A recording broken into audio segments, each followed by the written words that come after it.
What do real critics think of Indiana Jones 5? Some love it, some hate it. Find out the who, what, and why only on today's episode of...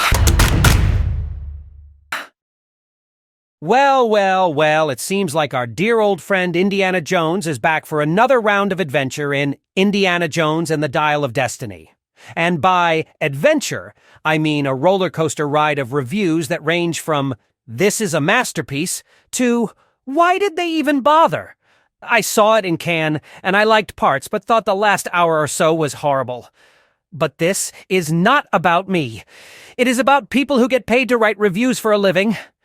Let's start with Karen Gordon, who seems to have had the time of her life watching this film. She claims it's a ton of fun and stays true to the character of Indiana Jones. Karen, darling, I'm glad you had a blast, but I'm not sure we watched the same movie. Then we have Mike Ryan, who describes the movie as fun, but also poignant and sad. Mike, I'm not sure if we're talking about the same Indiana Jones here. The only thing sad about this movie is the fact that it exists. Maureen Lee Lenker seems to think the movie is a rip-roaring adventure. Maureen, I'm not sure what movie you were watching, but the only thing that was roaring was my laughter at the absurdity of it all. Liz Shannon Miller says the movie is a solid entry in the franchise. Liz, if by solid you mean as solid as a wet paper bag, then I agree with you.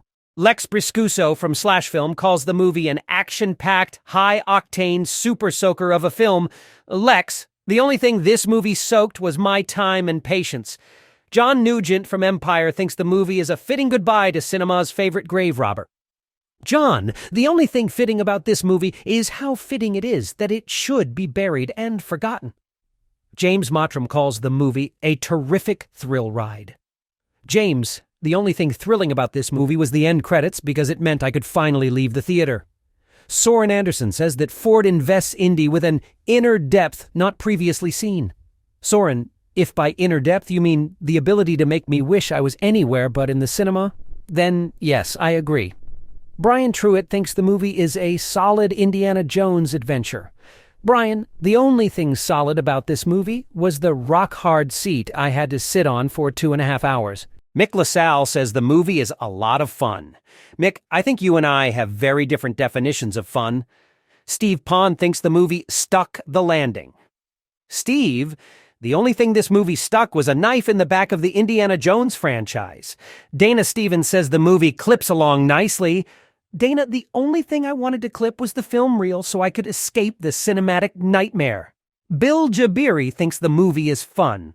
Bilge, the only fun I had was imagining all the other things I could have done with my time. Jason Gorber thinks the movie is a worthy chapter. Jason, the only chapter this movie is worthy of is a chapter in a book on how not to make a sequel. Rory O'Connor thinks the movie has a worthy antagonist. Rory, the only antagonist I saw was the director for making this movie. Therese Laxon thinks the movie is a fun romp. Therese, the only romp I had was romping out of the theater when the movie ended. Barry Hertz thinks the movie is all about the gobs of cash. Barry, the only cash I saw was the cash I wasted on my movie ticket. Odie Henderson says the movie is too neat to leave an impression. Odie, the only impression this movie left on me was the impression of my palm on my forehead as I repeatedly asked myself why I was still watching. Lindsay Barr thinks the movie is a dignified send-off to one of cinema's most flawless castings. Lindsay, the only thing dignified about this movie was Harrison Ford's ability to keep a straight face throughout the whole thing. James Berardinelli thinks the movie is unnecessary. James, I couldn't agree more. The only thing necessary about this movie was the need for a refund. Michael O'Sullivan thinks the movie brings us all back to where we belong. Michael, the only place this movie brought me back to was a time when Indiana Jones movies were actually good. Oliver Jones thinks there are forces that remain undimmed by time. Oliver, the only force that remained undimmed by time was my regret for watching this movie. Alyssa Wilkinson calls the movie comfort food. Alyssa, the only comfort I found was in the popcorn I was eating. Dave Calhoun thinks the movie delivers and then some. Dave, the only thing this movie delivered was a headache. The Independent's Jeffrey McNabb thinks the movie is very inventively staged. Jeffrey, the only thing inventive about this movie was the inventive ways it found to disappoint me. The Guardian's Peter Bradshaw thinks the movie has zip and fun. Peter, the only zip I felt was the zip of my jacket as I made a swift exit from the theater. Donald Clark thinks the movie is gorgeous. Donald, the only thing gorgeous about this movie was the exit sign glowing in the dark. Tara Brady thinks the movie is saved by Ford's gruff charm. Tara, the only thing this movie saved was a spot on my list of worst movies ever. Richard Roper thinks the movie is creaky, corny, and contrived. Richard, I think you hit the nail on the head. Lauren J. Coates thinks the movie fundamentally misunderstands how to approach a sequel. Lauren, I think you're fundamentally right. David Jenkins thinks the movie is old hat. David, the only old hat here is the one Indiana Jones should have hung up a long time ago. Bill Goody Koontz thinks the movie is okay. Bill, the only okay thing about this movie was the okay I gave to the usher when he asked if I was leaving early. Movie Nation's Roger Moore thinks the movie is not bad at all. Roger, I think it's bad, very bad indeed. Derek Smith thinks the movie is painful. Derek, I think you and I are on the same page. Stephanie Zacharick thinks the movie is grimly dutiful rather than thrilling or delightful. Stephanie, the only duty I felt was my duty to warn others about this movie. David Fear thinks the movie is nostalgic hokum. David, the only hokum here is the hokum that this movie is worth watching. The playlist's Robert Daniels thinks the movie is painstakingly safe. Robert, the only safe thing about the movie was the safe distance I kept from it after watching. Owen Gleiberman thinks the movie is joyless. Owen, the only joy I found was in knowing I never have to watch this movie again. Richard Lawson thinks the movie doesn't do right by its heroes. Richard, the only right thing about this movie was my right to leave the theater. IndieWire's David Ehrlich thinks the movie is a complete waste of time. David, I think you're completely right.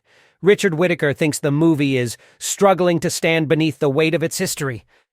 Richard, the only thing struggling was me, trying to stay awake through this snooze fest. Polygon's Ayanna Murray calls it a disappointing facsimile of the much better Indiana Jones films that preceded it. Hiana, the only thing disappointing was the fact that I didn't walk out sooner. Siddhant Adlaka thinks the movie fails to recapture Spielberg's magic. Siddhant, the only thing this movie recaptured was my regret for buying a ticket. David Rooney thinks the movie is a big, bombastic movie that goes through the motions but never finds much joy in the process. David, the only thing bombastic about this movie was the bombastic noise I made as I groaned in disappointment.